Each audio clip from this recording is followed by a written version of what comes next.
이재현의 뉴스 정면 승부 1부 시작합니다. 오늘의 주요 뉴스 정리하는 코너죠. 뉴스 인앤아웃 시작하겠습니다. 오늘의 주요 뉴스 깔끔하게 정리해드립니다. 김영민 아나운서 나오셨습니다. 안녕하세요. 네, 안녕하세요. 예, 오늘의 주요 뉴스의 의미 또 배경 짚어드립니다. 이동우 기자 나오셨습니다. 안녕하세요. 네, 안녕하십니까? 네. 자, 정치권 어수선한데요. 파업 얘기가 나오고 있습니다. 화물연대가 모레부터 총파업을 예고했죠? 그렇습니다. 먼저 화물연대가 전국 16개 지역의 주요 물류 거점들에서 동시다발적으로 파업을 진행하겠다라고 예고를 했습니다. 화물연대 조합원 2만 5천 명 대부분과 또 비조합원 화물 노동자 상당수가 파업에 참여할 것으로 보이는데요. 이번 파업은 안전운임제 지속 추진을 위해서 진행이 됩니다. 앞서 화물연대가 지난 6월에도 안전운임제 지속 추진을 위해서 총파업에 돌입한 적이 있는데 이때 이제 안전운임제 지속 추진 법 개정을 조건으로 파업을 종결했는데 국토교통부가 합의를 파기했다라고 보고 다시 한번 파업을 예고한 그런 상태입니다. 일단 먼저 안전운임제가 어떤 제도인지 한번 짚어보고요. 또 이번 파업에서 어떤 부분이 쟁점인지도 뉴스인 해주세요. 네, 우선 안전운임제라는 것은 뭐 시멘트라든지 레미콘, 컨테이너 이런 차량의 그 화물 차주가 지급받는 최소한의 운임을 이 보장해주는 뭐 일종의 뭐 최저임금 제도 뭐 이런 거라고 보시면 되겠습니다. 이런 어떤 최소한의 운임을 공표해서 이들의 이제 적정 임금을 보장해주는 그런 제도라고 보시면 되고요. 표준 운임제라는 이름으로 처음으로 이제 도입이 됐는데 어떤 그 화물차 기사의 그 과로와 과적을 막기 위한다는 취지로 문재인 정부와 더불어민주당이 도입을 한 제도입니다. 마치 최저임금처럼 화물 노동자의 권리와 도로의 안전을 지키기 위한 적정 운송료를 법으로 정해둔 것이다. 이렇게 아시면 되겠고요. 네. 2017년 안전운임제로 명칭을 변경했고요. 2018년에 민주당 주도로 법안이 통과됐고 2020년 안전운임제가 시행이 됐어요. 당시 통과된 개정법은 2022년까지 한시적으로 이 제도를 운영하고 그러니까 올해 12월 31일까지만 이제 운영이 되는 것이고 네. 이후에는 이제 종료시키는 일몰제를 적용하기로 했거든요. 네. 그런데 이제 아시다시피 지금 화물연대가 그 일몰제 폐지를 이제 요구하고 있는 것이죠. 그러니까 이번 이 화물연대 파업의 가장 큰 쟁점은 일몰제를 아예 폐지하고 이 안전운임제를 영구화시켜라 이런 주장인 거고요. 또 그뿐만 아니라 이 품목을 확대해라. 차종과 품목을 확대라는 얘기인데 아까 말씀드린 것처럼 시멘트하고 레미콘 그리고 컨테이너 등의 화물 차주에게만 이 안전운임제가 적용이 되고 있거든요. 네. 이 외에도 뭐 철강제를 운송하는 화물 차주라든지 자동차라든지 뭐 사료나 곡물을 운송하는 그런 화물 차주에도 적용을 해달라. 이렇게 네. 이제 품목을 확대해달라 이렇게 요구하고 있는 것인데 지금 이와 관련해서 당정은 오늘 이 화물연대 파업 관련해서 회의를 하고 이 한 3년 정도 안전운임제를 일몰을 연장하고 그리고 다만 그 연장을 하지만 이 품목을 확대하는 것은 불가하다. 뭐 이런 입장을 오늘 확정을 했습니다. 네. 네, 지금 국토부 측에서는 안전운임제 적용 기한 추가 연장하는 한시적 시행이기 때문에 지금 화물연대의 주장이죠. 영속화하자라는 주장은 받아들이기 어렵다라는 입장인데 국토부에서 화물연대 요구를 들어주지 않을 경우 이번 화물연대 좀 강경한 입장을 보이고 있거든요. 또 한 차례 파업이 장기화되면 물류 대란이 발생하는 것 아니냐 이런 우려가 큰데요. 어떻게 될까요? 뭐 그 가능성이 좀 점점 높아지고 있는 것이죠. 좀 전에 말씀드린 것처럼 정부와 이제 당정은 이 일몰제를 3년 그 안전운임제 일몰제 3년 연장하겠다고 했지만 그래도 연장일 뿐이니까요. 그 연장일 뿐이고 그걸 받아들일 수 없다는 것이 기본적으로 화물연대 입장입니다. 오늘 그 화물연대가 오늘 기자회견을 열었었는데요. 그 화물연대는 기자간담회를 열고서 안전운임제의 어떤 일몰제 폐지 그리고 안전운임 차종과 품목 확대 안전운임제 계약안 폐기 등을 총파업 요구안으로 내걸었어요. 화물연대는 현행 안전운임제 적용 대상은 전체 사업용 화물차 가운데 6.2%에 불과하다고 주장을 했어요. 뭐 컨테이너나 시멘트 운송 차량에 제한되고 있기 때문에 철강제나 자동차, 위험물, 뭐 사료, 곡물 이런 그 5개 품목으로 확대해야 된다 이렇게 주장을 했고요. 네. 하지만 국민의힘과 정부는 오늘 긴급 당정 협의를 열고서 안전운임제 일몰 시행을 3년 더 연장하고 밝혔지만 화물연대는 예정대로 이제 총파업을 진행한다. 뭐 그런 입장인 것이죠. 좀 전에 네. 제가 밝혔듯이 이제 그런 이유인 것입니다. 화물연대는 이제 당정이 안전운임제 계약을 추진하고 있다 이렇게 보고 있거든요. 화물연대 관계자는 그 당정협의회 발표 후에 당정이 발표한 3년 연장안은 김정재 의원이 발의한 계약안을 전제로 한 것으로 보인다면서 계약안대로라면 현실에서 안전운임제가 지켜질 수가 없어서 사실상 제도를 폐기하는 것과 마찬가지다 이렇게 주장을 했어요. 그러면서 계약안 폐기와 일몰제 폐지 그리고 품목 확대가 수용되지 않는다면 예정대로 총파업에 돌아갈 수밖에 없다 이렇게 밝혔거든요. 네. 화물연대는 이제 올해 6월에 8회간의 총파업 끝에 국토교통부와 안전운임제 지속 추진 그리고 품목 확대 등 논의를 이어가기로 합의하고 이제 파업을 중단하긴 했는데 네. 그 당시에 이제 봉합을 했던 것이죠. 그 봉합을 했던 것이 이제 다시 이제 그 봉합이 어떻게 보면 무산되는 뭐 그런 상황으로 가고 있기 때문에 이번에는 그 여러 가지로 봤을 때 타협이 쉽지는 않은 상황인 것 같고요. 또 당정에서도 확실히 오늘 못을 박았기 때문에 화물연대의 그 요구 사항을 받아들이기는 어려운 그런 상황이어서 당분간 화물연대 파업은 이어지지 않을까 이렇게 예상이 됩니다. 네. 자, 화물연대 파업, 물류 대란이 우려될 수밖에 없는 상황인데, 근데 화물연대 말고 또 파업을 예고한 곳이 있죠? 그렇습니다. 지금 이달 말과 다음 달 초에 서울 지하철 그리고 서울 지하철과 철도 노조의 총파업이 예고가 돼 있습니다.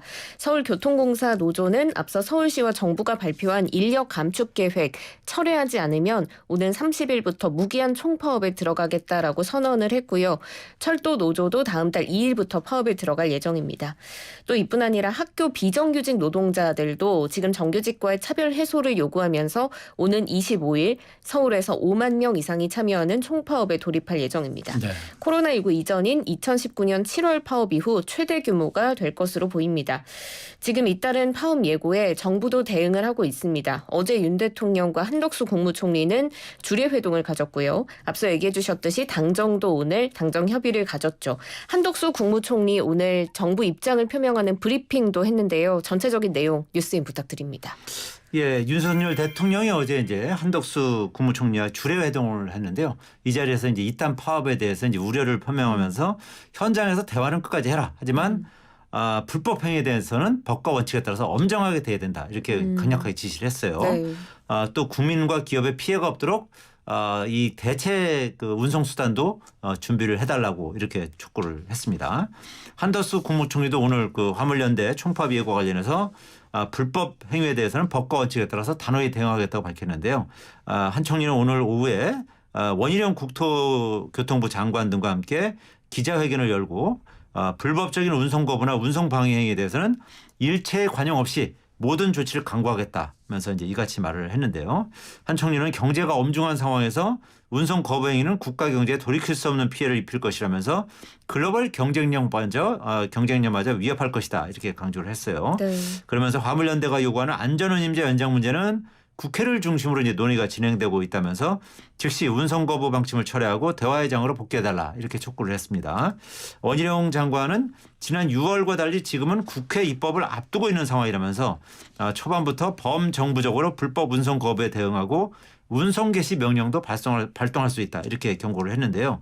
지난 6월에는 사실 원희룡 장관이 상당히 물렁하게 대응을 해서 이 봉합을 하면서 결국 이런 사태가 벌어졌다. 이런 비난도 지금 일부 이 보수 쪽에서는 지금 받고 있거든요. 네. 그렇기 때문에 이번에는 아마 원희룡 장관도 좀 전에 말씀드린 것이 운송 개시 명령도 발동할 수 있다고 얘기하는 것처럼 상당히 정부 입장에서도 좀 강경 대응할 가능성이 높아지는 뭐 그런 상황이어서 이 화물연대와 정부의 강경 대치는 당분간 이어지지 않을까 이렇게 예상이 됩니다. 네. 요즘 뭐 다들 경제가 어렵다.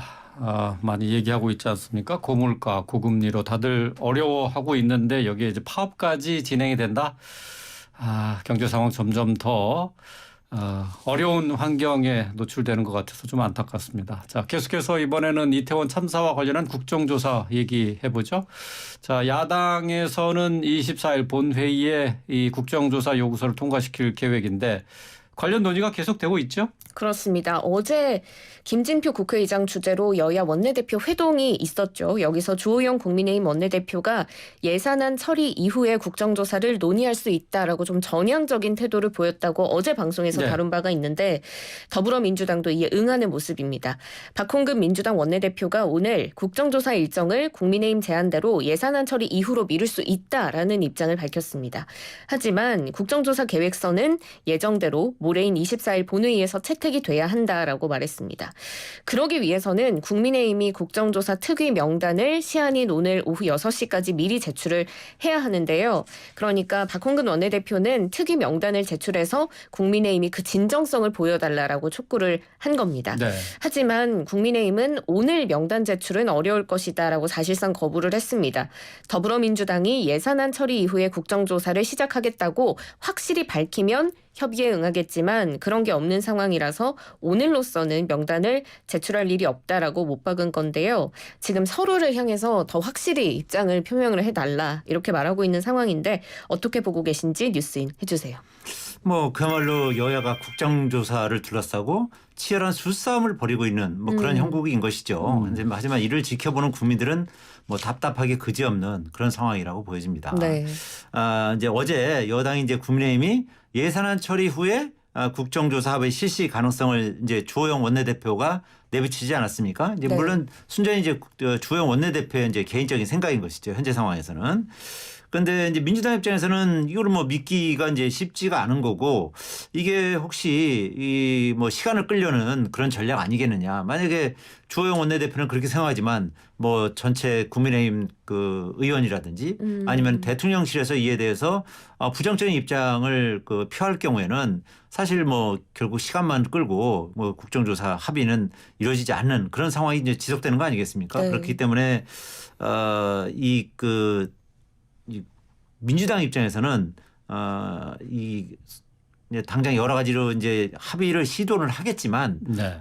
일단 뭐 24일 날 여야 합의로 이제 국정조사를 추진하기로 이렇게 한 상황이기 때문에 일종의 개문발차라고 해서 그냥 뭐 야당만으로 이 국정조사를 시작하는 그런 안이 뭐 현재는 유력해 보이긴 해요. 그런데 여러 가지로 봤을 때 뭐 민주당 입장에서도 뭐 야당만으로 하는 게 상당히 좀 부담스러운 측면도 있고 또 국민의힘 입장에서도 무작정 또 이제 여러 가지로 이제 지금 이 국정조사 여론도 상당히 높은 상황에서 무작정 거부하기도 쉽지는 않거든요. 그래서 네. 뭔가 타협점을 모색하려고 하면 상당히 노력할 것으로 그렇게 예상이 됩니다. 네.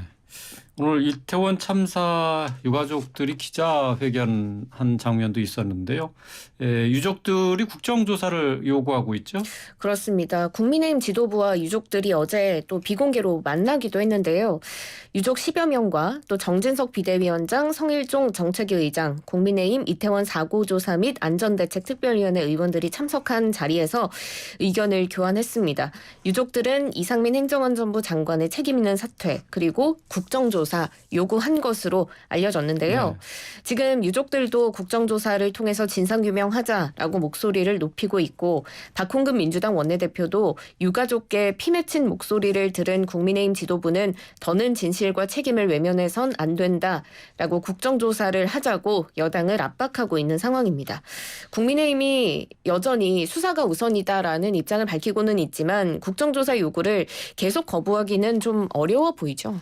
그렇죠. 이제 아무래도 이제 그런 그 국정조사를 요구하는 여론도 높은 데다가 무엇보다도 이제 그 피해자 가족들이 네. 국정조사를 요구하는 상황에서는 국민의힘 입장에서는 무작정 그 국정조사를 거부하기는 뭐 쉽지 않은 그런 형국으로 가고 있는 것이죠. 네. 이제 그렇기 때문에 이제 주호영 원내대표가 예산 처리를 한 뒤에 국정조사를 하자 뭐 이런 그 일종의 타협안을 제시한 것이고요. 뭐 그렇지만 그 민주당 입장에서는 아까 말씀드린 것처럼 이게 시간 끌기 전략 아니냐 뭐 이런 의구심을 좀 지우지 못하고 있는 상황이에요. 그래서 국민의힘이 이제 공식적으로 입장을 밝힐 것을 이제 요구하고 있는 그런 상황인데요. 여야는 일단 뭐 24일 본회의 전까지는 내년도 예산안 처리와 이태원 참사 국정조사 실시와 관련한 협상의 끈을 놓지는 않을 것으로 그렇게 예상이 되고요. 국민의힘으로서는 그 여소야대 지형인 그 정기국회에서 뭐 내년도 예산안 처리 그리고 주요 민생법안 처리에 그 야당의 협조가 이제 절실한 상황 아니겠습니까? 네. 또 민주당으로서도 여당 불참 속에 지향하는 이제 반쪽 그 국정조사라는 것은 상당히 그 부담이 큰 측면도 분명히 있는 것은 사실입니다. 그렇기 네. 때문에 여야가 뭐 여러 가지로 이제 이런 여론까지 이제 고려를 해서 충분히 이제 협상을 할 것으로 보이는데 일단은 그 국민의힘은 아까 말씀드렸처럼 국조특위 명단은 뭐 오늘까지는 제출하지 않겠다는 게 이제 기본적인 입장인데 이 때문에 이제 24일 모레 본회의에서 야당 단독으로 이제 국정조사 기획서가 처리될 가능성은 점점 높아지고 있는 뭐 그런 상황인 것 같습니다. 그래서 그 뒤에 뭐 뭔가 타협점을 모색하는 뭐 그런 수순을 가지 않을까 이렇게 예상이 되는 상황입니다. 네. 자, 이태원 참사와 관련된 국정조사 논의 살펴봤고요. 계속해서 대장동 사건과 관련한 검찰의 수사 소식 알아보겠습니다. 오늘 검찰이 경기도청을 압수수색하고 있죠. 그렇습니다. 서울중앙지검은 오늘 민주당 이재명 대표의 최측근이죠. 정진상 대표실 정무조정실장이 근무한 경기도청 압수수색했습니다. 정 실장이 2018년부터 2021년까지 도지사 비서실 정책실장으로 일했을 때 도청 직원들과 주고받은 이메일 기록 등을 확보한 것으로 알려졌는데요. 정진상 실장은 혐의를 전면 부인한 바 있죠. 그런데 검찰은 증거 확보에 나서는 등 지금 혐의 입증에 주력하고 있는데요. 혐의가 입증될까요? 일단 정진상 실장에 대한 구속영장이 발부됐다는 것만 해도 정 실장의 여러 가지 혐의에 대해서 상당 부분 소명이 됐다고 봐야겠죠. 네. 물론 이제 구속영장이 발부될 때는 혐의가 상당히 소명됐다는 부분도 있고 그리고 뭐 증거 일면 및 도주의 우려가 있는 뭐 그런 부분도 이제 고려가 되긴 합니다만 뭐 이번 건 같은 경우는 아무래도 이제 혐의가 상당 부분 인정이 되기 때문에 이제 영장을 발부한 것이다 이렇게 보여지고 또 혐의가 인정이 될 경우에는 형량도 상당히 센 측면이 있거든요. 그러니까 지금 정진상 실장의 혐의가 이제 아시다시피 특정범죄 가중처벌법상의 뇌물 혐의예요. 그리고 뭐 부정처사 후 수뢰, 또 부패방지법 위반, 증거인멸교사, 네. 다 뭐 네 가지 혐의로 이제 구속이 되는데 네 가지 혐의 다 형량이 만만치 않습니다. 특히 특정범죄 가중처벌법상 뇌물 혐의 같은 경우는 1억 이상을 받으면 이거는 징역 10년 이상에 처하게 돼 있습니다. 그러니까 그렇군요. 그렇기 때문에 상당히 그 혐의가 중한 것이죠. 그리고 또 현재까지 그 나온 그 혐의를 보면 대장동 그 일당에게서 이제 각종 사업 추진 등 편의점 대가로 6차례에 걸쳐서 총 1억 4천만 원의 금품을 수수한 혐의 아니겠습니까? 네. 그러니까 1억이 넘잖아요. 그러니까 이게 상당히 혐의가 이제 중한 것이죠. 아울러 이제 이것뿐만 아니라 2015년 2월에 대장동 사업자 선정 대가로 민간업자인 그 김 씨의 그 김만배 씨 보통주 지분 가운데 24.5% 약 428억 원입니다. 이것을 김용 민주연구원 부원장하고 유동규 전 성남도시개발공사 기획부부장과 나눠 갖기로 약속한 혐의도 지금 받고 있는 거 아니겠습니까?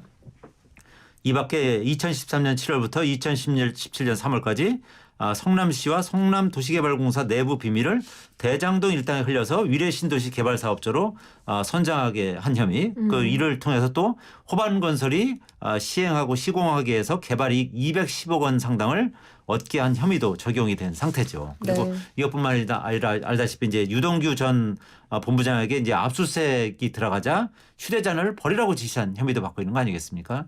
그래서 이와 관련한 여러 가지 혐의에 대해서 검찰은 상당 부분 물증 내지는 관련자 진술을 충분히 확보한 그런 상황인 것 같아 보여요. 그래서 네. 오늘 그 경기도청에 대한 압수수색도 이런 여러 가지 그 물증과 관련자 진술을 좀 더 보강하는 차원에서 지금 현재까지 지금 실시하고 있는 것을 알고 있는데요. 네. 그런 차원에서 지금 압수수색까지 지금 벌이고 있는 거 아닌가 이렇게 풀이가 됩니다. 네.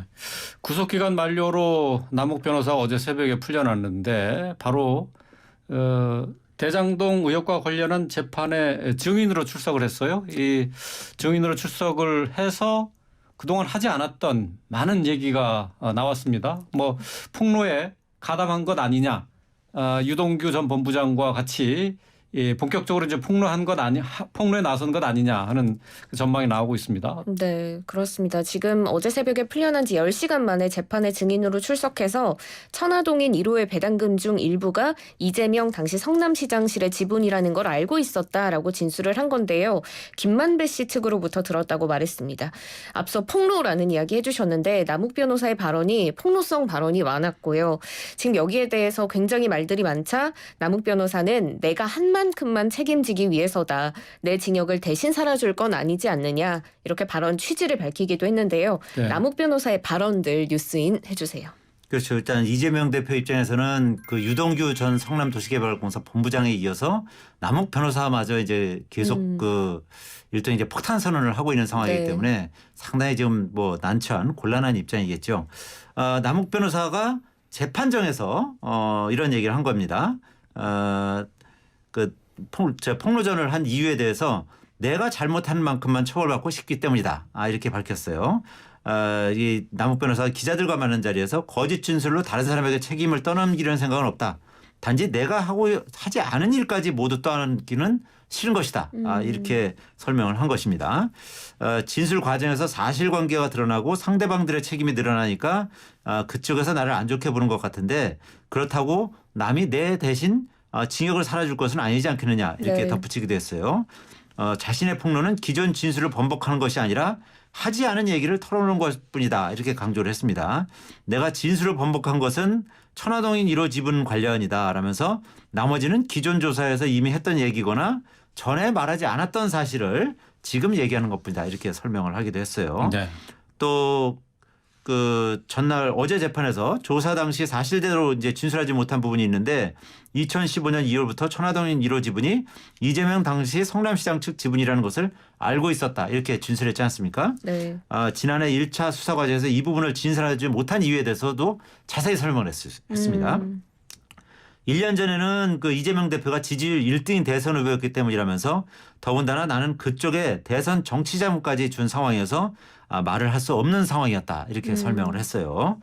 이 대표 측에서 남씨 등의 진술이 모두 허위라고 주장하는 것을 두고는 13년 동안 발생한 일들을 이렇게 모두 지어내서 말할 수 있다면 소설가로 등단을 했을 것이라고 이렇게 애들로 말하기도 했고요. 또 법정에서 관련 사실들을 얘기하는 것도 거짓이라면 법적 책임을 지겠다. 이렇게 밝히기도 했어요.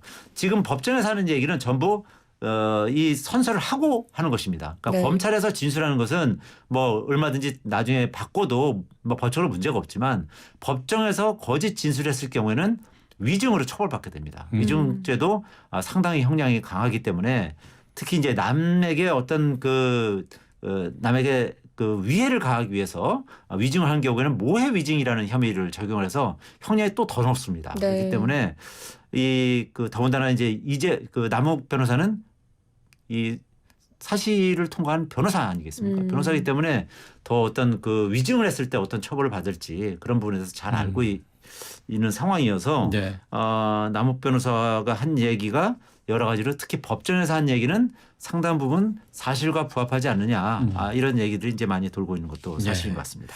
자, 남욱 변호사의 폭로 이제 막 시작이 되는데 사실 이게 다 전원이에요. 김만배 씨가 이렇게 얘기했다. 이제 김만배 씨는 내일 모레 석방이 되는데 자, 김만배 씨가 또 어떻게 얘기를 하는지 관심입니다. 자, 오늘 주요 뉴스 정리했습니다. 뉴스 인앤아웃 여기서 마치고요. 김영민 아나운서 이동우 기자와 함께했습니다. 고맙습니다. 고맙습니다. 예, 수고하셨습니다.